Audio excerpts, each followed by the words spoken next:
I first noticed something off with her smile. There was an unsettling quality about it. It lingered just a beat too long, as if it were a spotlight left burning on stage after the performance. Margot was in the kitchen, humming an unfamiliar tune while retrieving a bottle of wine from the fridge. We were meant to be celebrating our 10th anniversary tonight at the Gilded Lily, that upscale restaurant we'd once treated ourselves to. "Big night," she murmured as she brushed past me, her breath tickling my cheek. Her hand paused on my shoulder longer than usual, a gesture that typically reassured me but tonight felt calculated, almost clinical. "Yeah, big night," I replied, forcing cheer into my tone. I was arranging lilies, the ones she adored, in a crystal vase, their fragrance sweet and heady, contrasting sharply with the unease tightening in my chest. "I booked a table for 8, she said casually, already absorbed in her phone. "That work for you?" "8's fine," I answered, though a small irritation sparked inside me. We'd agreed on 7:30. It was trivial, yet it nagged at me like a stray pebble in my shoe. Margot was wearing a new dress, a sleek, emerald number I hadn't seen before, one that screamed luxury. "New dress?" I inquired, trying to sound offhand. "Oh, this," she replied too quickly, smoothing down the fabric over her hips with an almost apologetic air. "I've owned it forever, just never had the chance to wear it." Forever. I distinctly remembered sorting through her closet just last week. That dress wasn't there. My pulse quickened as doubts began to creep in. She'd always been so meticulous, and now it felt as if she was letting small discrepancies slip by. "It really suits you," I managed with a strained smile. "Very bold." "Thanks," she replied, her gaze shifting away from mine. Then she slipped into the bathroom. The soft click of the door sounded unusually loud in the sudden stillness. I busied myself with the flowers, attempting to drown out the gnawing suspicion in my gut. I tried to rationalize it. Margot had been under a lot of work stress lately. It had to be nothing, right? Yet, peeking through the slightly ajar bathroom door, I watched her apply makeup with a meticulous, almost performative precision.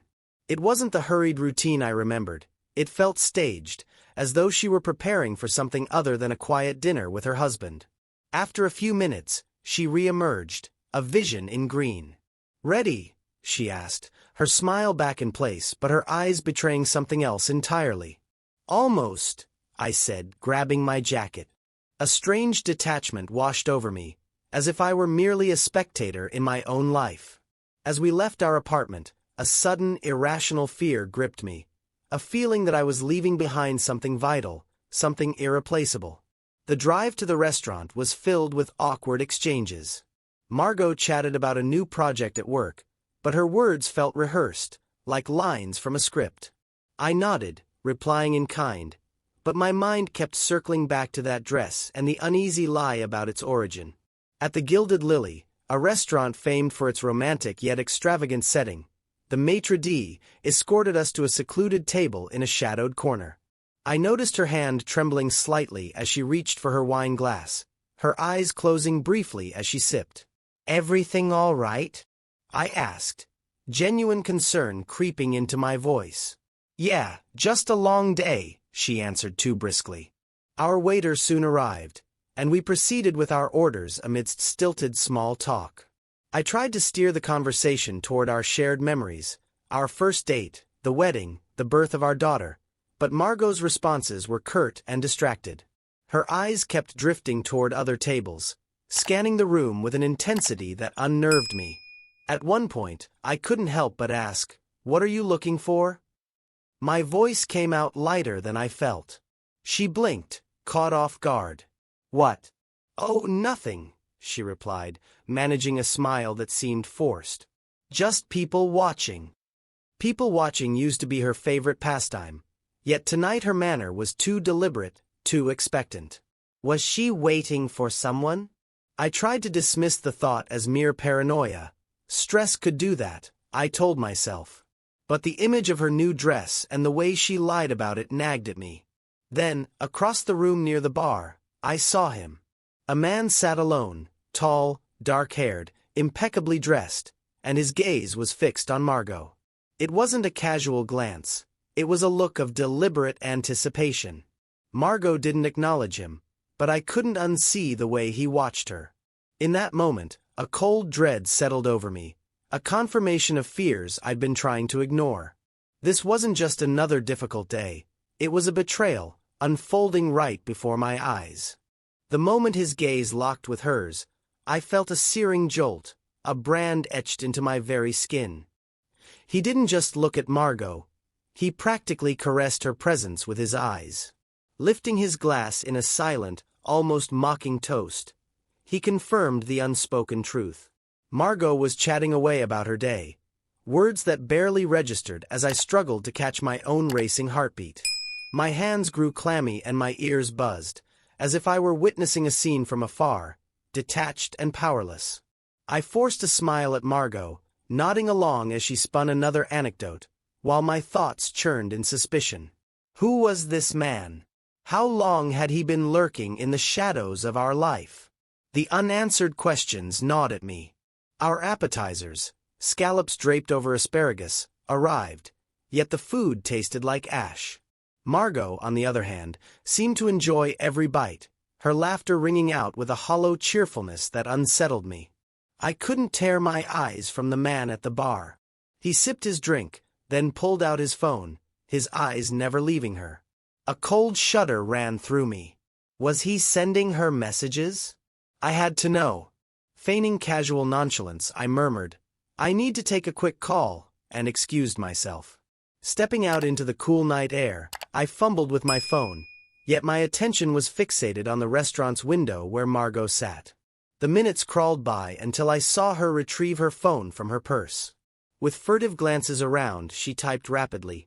Then her phone buzzed, and her face lit up with a smile that was suddenly too genuine, too secret.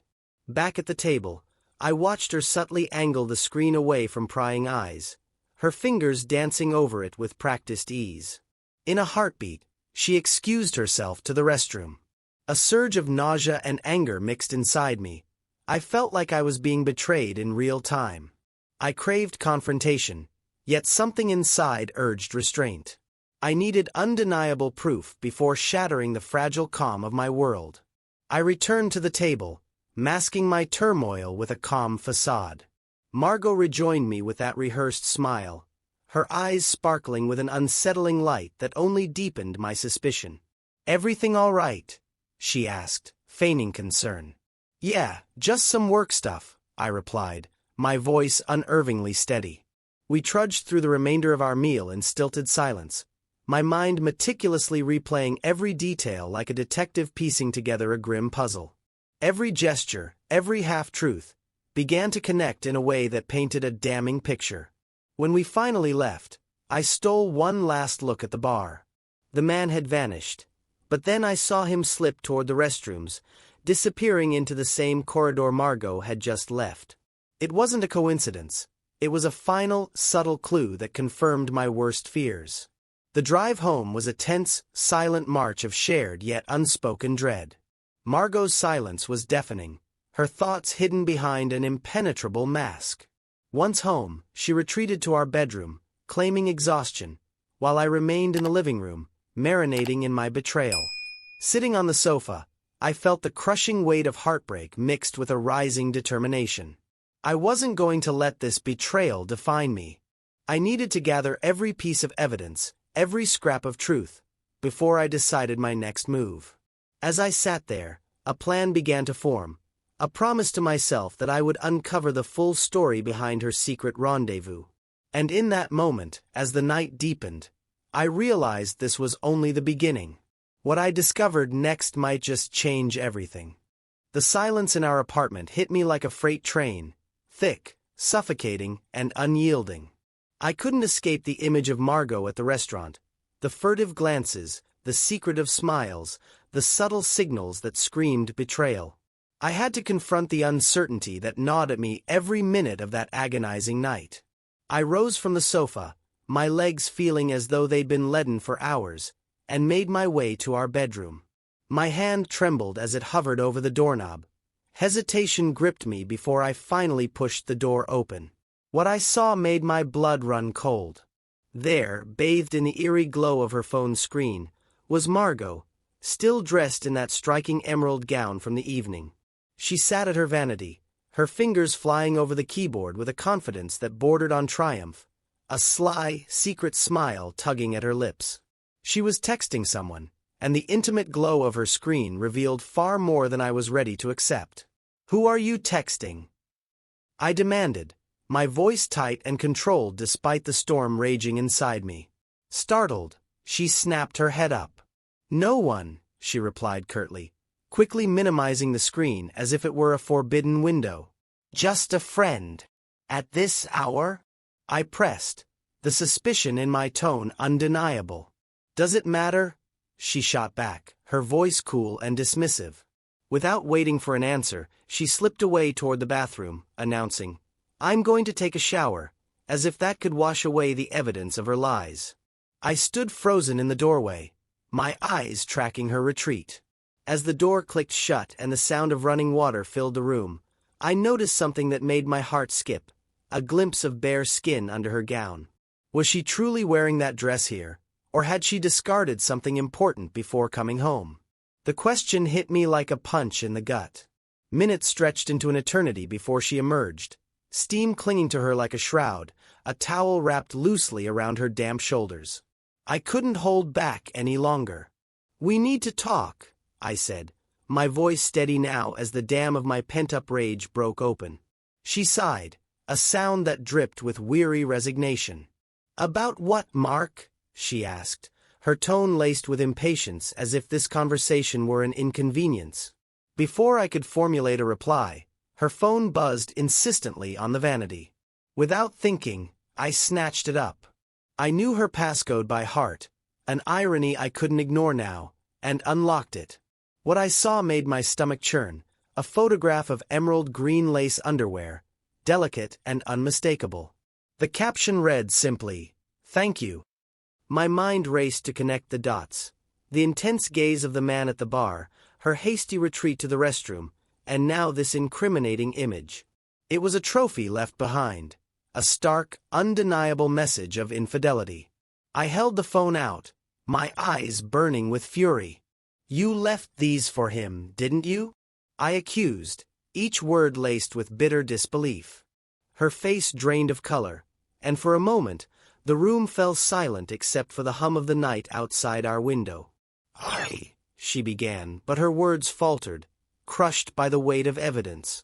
"You went to the restroom, knowing full well he'd be waiting. You let him capture every moment, every stolen thrill," I continued, my voice quivering with rage and hurt. "How could you be so reckless, so utterly dismissive of what we had? You made me believe I was invisible, that my trust meant nothing." Tears welled in her eyes, not tears of contrition, but of resignation and frustration. "It's not what you think," she murmured, her voice barely audible. "Get out," I commanded coldly, the words echoing off the barren walls. "Pack your things and leave. I can't live with this lie any longer." For a long, agonizing moment, she just stared at me, her eyes flickering with emotions I couldn't decipher: anger, fear, sorrow. Then, as if on autopilot, she turned and moved toward our closet. With mechanical precision, she began gathering her belongings, packing them into a suitcase with a detached efficiency that chilled me. Every rustle of fabric, every muted sigh, hammered home the finality of our broken bond. I watched her, my heart shattering with every passing second. The home we'd built together now felt like a mausoleum, each room echoing with memories of a life that was no more. Finally, with her suitcase in hand, she crossed the room and opened the door. The soft click of it closing behind her was the final punctuation to our shared history. In that moment, I was left utterly alone, a solitary figure amidst the ruins of what once was. I sank down onto the edge of our bed, numbness overtaking the rush of despair. My mind raced with a storm of emotions: betrayal, humiliation, and a piercing sense of loss. But beneath that tumult, something else began to stir, a hard, unyielding resolve. I wasn't going to let this betrayal define me completely. Even as I wept for the love and life that had been ripped away, I vowed silently to uncover every hidden truth behind her deception. As the night deepened, I sat alone in the darkness, grappling with a newfound determination. The painful clarity of her infidelity was just the beginning, an opening act to a story that was far from over. In the silence of our shattered home, I realized that the real question wasn't just what had happened, but what would come next. Would I sink into despair, or would I rise, piecing together the fragments of my life to forge a future beyond this betrayal? In that uncertain moment, as I stared into the abyss of my shattered reality, I couldn't shake one lingering thought. The man, the mysterious stranger, was still out there somewhere. And if there was one thing I had learned tonight, it was that the next move in this dangerous game was mine to make. The moment I stepped into our apartment, a suffocating emptiness hit me, a silent testament to Margot's absence and the betrayal that still stung. Every room was haunted by her memory. The faint trace of her signature perfume clung to the air, twisting my insides, and scattered belongings bore witness to a life abruptly appended. In our closet, several of her favorite items were missing, while the remaining clothes formed a disorganized mosaic of what once was. My own garments, left carelessly on the bedroom floor in the rush of that disastrous anniversary evening, now mirrored the chaos inside me. I picked up her favorite cashmere sweater, its softness a cruel reminder of warmer times. Holding it close, I tried to cling to the past, a desperate, futile attempt to salvage something real from a dream that had turned sour. But as the fabric slipped through my fingers, so too did the remnants of her presence. The ghost of her scent faded away, leaving me with nothing but an aching void. I sank onto the bed, feeling the crushing weight of a decade vanish before my eyes. 10 years of shared memories, laughter, and promises now lay shattered at my feet. How could she be so indifferent? How could she simply walk away, leaving behind a trail of broken trust as if our life together had been nothing more than a convenient illusion? My phone vibrated on the nightstand, jolting me from my reverie. With a sinking heart, I read Margot's message. "It's over, Mark. It has been for a long time. You just didn't notice. Or maybe you chose not to. You're stagnant, predictable, boring. I needed more. I needed excitement. You were holding me back. I was just waiting for the right moment." The word struck like a hammer blow. Stagnant, predictable, boring. Was that truly how she saw me? Was I nothing more than an obstacle to her pursuit of something better, a placeholder doomed to be forgotten once her thirst for excitement was quenched? Rage surged through me, wild and blinding, but as quickly as it rose, it left behind a raw, empty ache. I felt detached, like a marionette whose strings had been severed, left to drift in a void where purpose once resided. I spent hours wandering aimlessly through our once shared home, every step weighted with memories of better days. I paused before our wedding photos, the smiles, the promises, the dreams we once dared to share. They now seemed like relics from another life, a cruel reminder of a past that had been irreparably lost.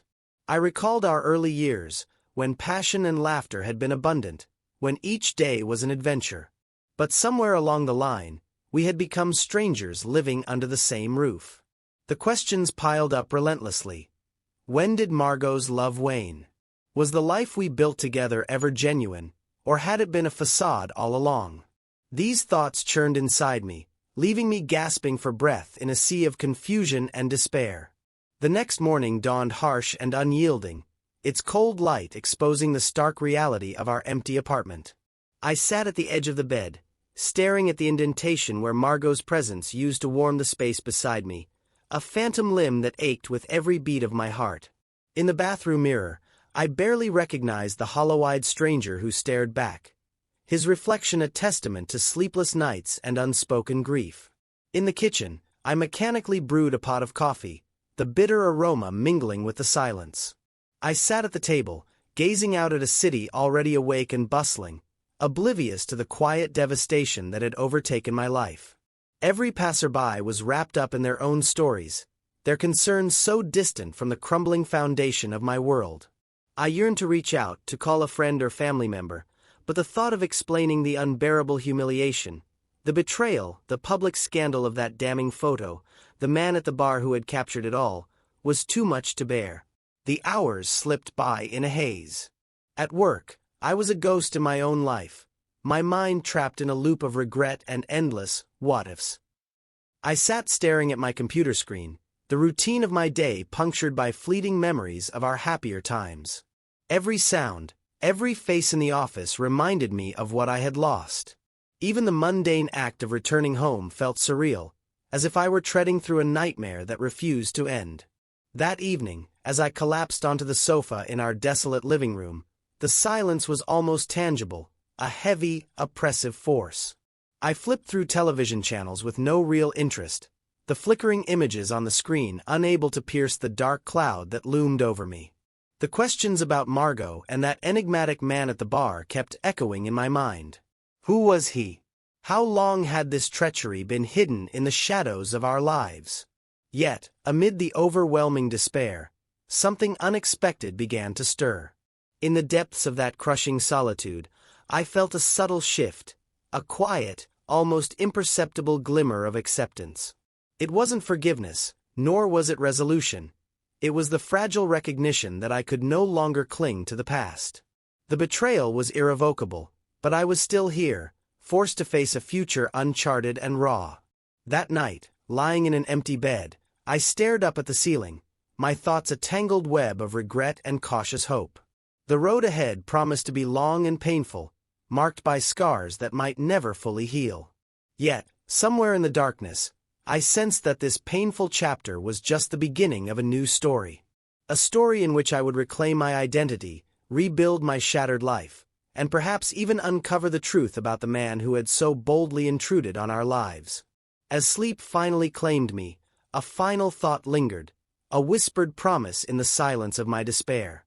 The mystery of Margot's betrayal was far from solved, and the man at the bar still loomed in the periphery of my memory. Something told me that this was not the end but rather the precipice of a dangerous, exhilarating new beginning. And as the night faded into the uncertain light of tomorrow, I knew one thing for certain: the next move was mine to make. The first sliver of sunlight sliced through the blinds, throwing jagged shadows across a living room that felt more like a relic than a home. I woke with a violent jolt, my mind still clinging to the ghost of a night when Margot's presence warmed our bed.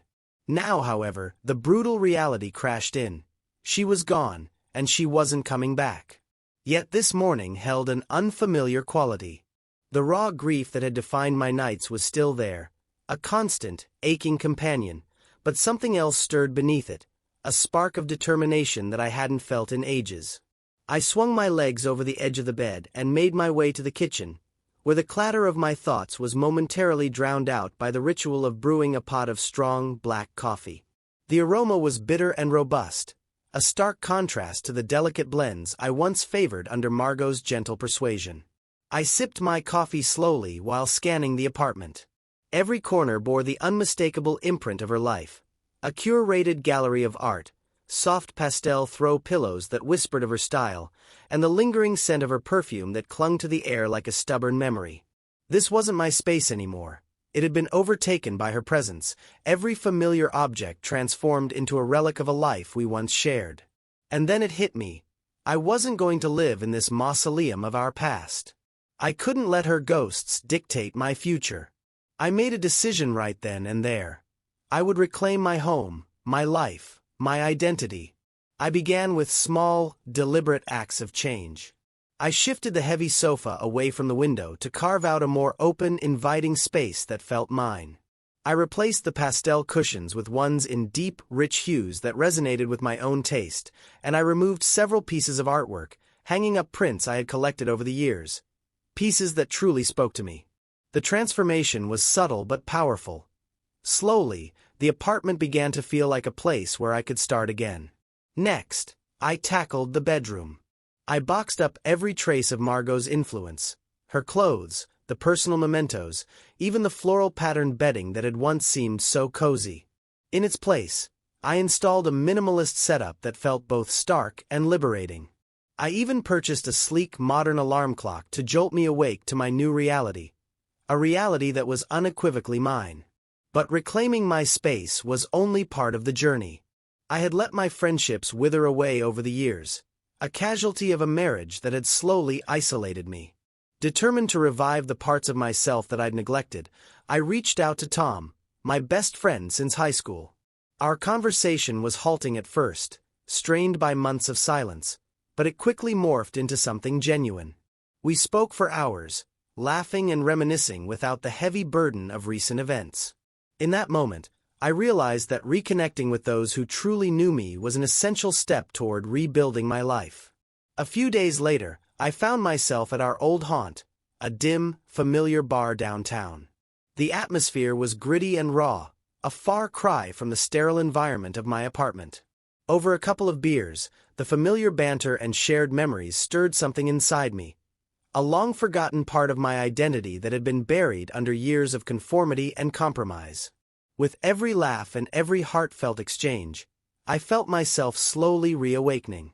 I began to rediscover old passions, too. I dusted off my guitar, the instrument a repository of memories from a time when music was my escape.